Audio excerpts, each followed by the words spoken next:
Yeah, what's up, you guys? Slim here with Ultra Reality Games, here with the HBIC, and we are here with a quick interview with Joe Bogli. What's going on, man? How you doing? You good? Yeah, we're here to do first video / podcast to his last article. Would you like to talk about the article that you submitted to Ultra Reality Games? Yeah, sure. Briefly describes like how I first got into Yu-Gi-Oh! When I was like about 11 or so years old in 6th grade. Described like my lifestyle back then when I was involved in like sports. I was mainly into baseball and karate, that kind of stuff. The article gets into major detail about it, but it mainly talks about like how my injuries throughout my sport career like caused me to get more involved in Yu-Gi-Oh! And get more concentrated in the game, which allowed me to travel more. So it mainly gave me more time to play the game rather than just playing sports all the time. I see. Was there when did you like start playing competitively? What was your first like real like format / SJC YCS that you entered? All right. Well, I played casually for many years, but my first competitive scene was YCS Chantilly, Virginia. Was my first big event ever. Okay. And what deck were you playing? I don't even remember when that event was. That was the event right after Jeff won with the Quick Draw deck. Okay, Quick Draw Dandy, okay. Yep. That's the first event after he won that when they changed the name from Shonen Jump to YCS. Nice. Let's see. I think. I was playing Quick Draw Dandy Warrior myself, just with like a couple different choices than Jeff did. Mhm. And if you read my article, I have a post that I had a feature match at Virginia Round 2 versus Jesse Samek. Mhm. And how did it go? Game 1, I did not draw Titanium. In game 2 and 3, I opened it my first hand, so I lost. I see. Yeah, I remember back then drawing Titano was like the worst. It was terrible. Yeah. And then what else did the article say? Did it highlight any more of like your future YCS tops and like what decks you chose to bring to those events and why? Yeah. Well, I only have one YCS top. I haven't been playing competitively competitive traveling that long. Mm-hmm. But my one YCS top was YCS Long Beach this past current year. I remember that. Yep, that was like 4,500 people or so, and I got top 64. I lost to Hero Guy in game 3. His only out in his whole deck was Hero Blast. He had one left and he drew it, and I lost. I can't do anything about it. What deck were you running then? I was playing Dino Rabbit then. Rabbit. That was before, I believe, Macro Rabbit kind of surfaced. It was kind of the standard hand trap version with Max C's. Yep, that was the standard build. But my build was way different than the ordinary because I did not play Forbidden Lance or Jurat Guaiba. I see. What did you choose to run in their place? Kind of like what Nazar did with the multiple hand traps. I also played Blackluster Soldier. And then instead of playing the 3 Jurat Guaibas, I main decked 1 Neospatian Ground Mole and 2 Spirit Reapers. I see. No Thunder King or anything? Nope. I ended up side decking Thunder King for that event, but now that I think about it, I kind of regret it because I didn't really side it in that much at all. I mean, I would have rather sided a Kinetic Soldier, to be honest. Yeah. Well, one thing though with the 2 Reaper is that during that event, Papal Operative was not out, so Reaper was actually like a better call. It was better in the mirror match. It gave you a stronger mirror match, I feel. Yeah, it was very good in the mirror match. But also, instead of playing the Lances, I played 2 main deck Smashing Grounds over Lances, and then 1 Compulsory Evacuation Device, which was very good. I see. Anything you want to add, Vexy? Any questions for him? Well, I will post a link somewhere in the video where you guys can see his deck list, because I still have it when I recorded his deck. Yep. And now, Joe. Yep. What deck are you currently playing right now? As of right now, this very moment, I'm playing a 45-card Mermail Atlantean deck. Now, what made you decide to play a 45-card water deck? Alright, this is going to be a little story. Alright, so we started off, when I first built the deck, it was 42 cards, because I like playing 41 to 42 cards. It's just my playstyle. But I was looking at OCG, and they play like 42 to 45. And I was like, why do they keep doing that? So me and Stefan Bizel, very good friend of mine, were playtesting Mermail mirror matches, and we kept wanting to keep cards like Maxi and Mind Control, like power cards that we just couldn't fit in our side deck. We wanted them in our main deck. So we were toying around with the idea of playing 43 cards. And we were like, okay, this is fine. One more card doesn't really change how you draw that much. But then he played 44, and I was just like, all right, well, you're still drawing really good hands, so I'll play 45. I'll go 1 up than you.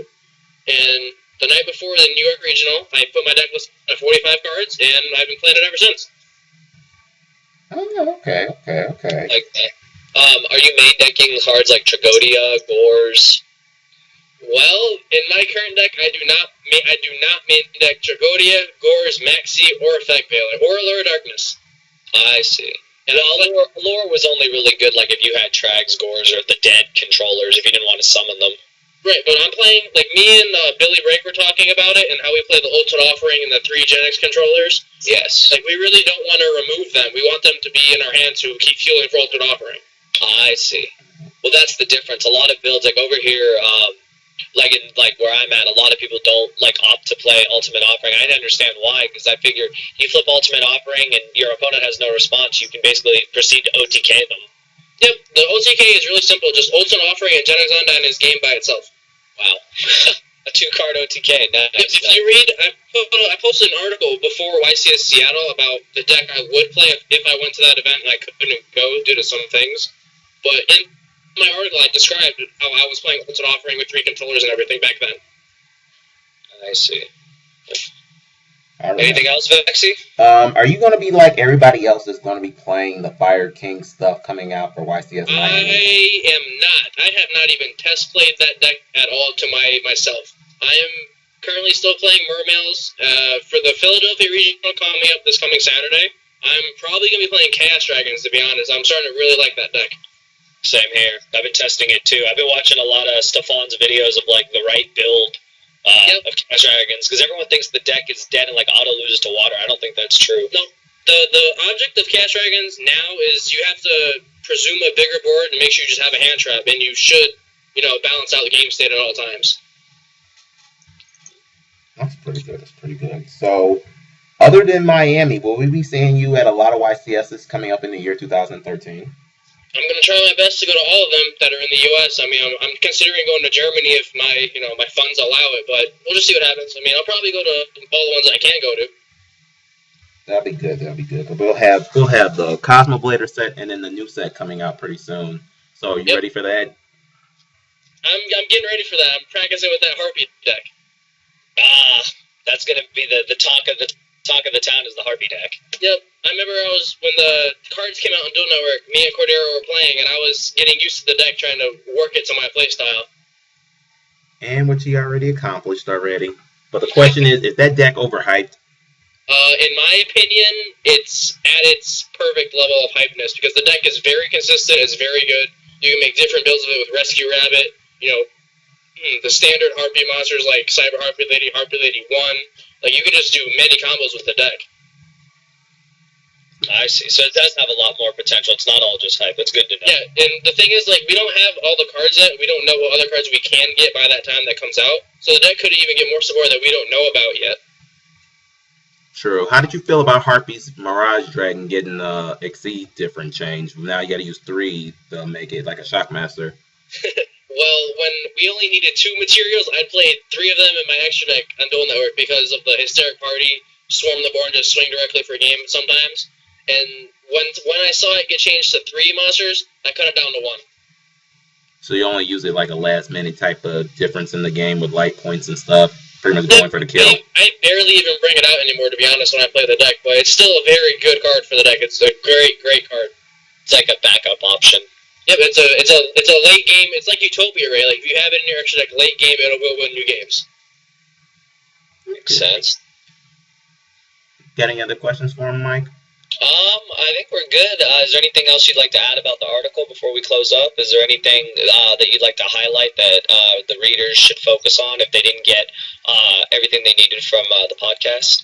Yeah, sure. I mean, it briefly describes, like, my intro, you could say, to my Yu-Gi-Oh! Career. Starting off at Nationals 2011. Most of you know that's the year that I came in 6th place, and I went to Worlds that year. Let's see. In the article, it also talks about, like, that trip up to Nationals that Friday morning for, like, the pre-national events. You could say they had the 3v3 tournament, and me and my 2 friends who go to my locals, we won the 3v3 event that morning. So that was like a kickstart to my national weekend, you could say. That's where I got mainly my main deck idea to main deck Trap Stun over Dust Tornado and Tengu Plants because it can turn off my own Royal Oppression at times, which was very, very helpful. Mm-hmm. It's mainly it. I mean, it mainly talks about my life. I mean, once the article is out, you get to get a more in depth of how I am as a person, as a player, how my lifestyle kind of is. Pretty much get inside your head. Yeah, you get to know more about Joe Bogli than you probably have heard about. You get to know the real me. Well, I think a lot of viewers, a lot of players are going to appreciate that because I think the one thing that players always want is they always want to know, what's on this player's mind when they go into this event. What is their mindset to do well in an event and to top the event and to keep going? And then if they end up winning, what was the mindset going into that last match? I think that is the thing that players look for is they really want to know, how can I, apply this knowledge that I'm learning from you to myself, whether it be in a small tournament or a large-scale tournament. And I think that's, really beneficial to all the players. Yeah, I totally agree. I mean, probably my next article or two maybe, because I'll probably do an article after the Philadelphia Regional about my tournament report. But the one after that, I'm probably going to do a how do I personally get ready for a YCS, and what does Joe Bogli do to get his mind ready, his deck ready, his side deck, everything about that. I'll probably do an article about that, so be on the lookout for that one. Sounds good. So everybody got to look out for that. Yeah. Okay, are we good? We good, Vexy? We're pretty much all set. Remember, play hard, go home. Check out Austriality Games website. All those links will be in the description below. All right, and we thank you once again, Joe. Thank you for your insight, and thank you for taking the time to do this interview/podcast for us. And we hope that everyone enjoys your article and that this is just an added bonus to reading that article. Not a problem, guys. Thank you for having me.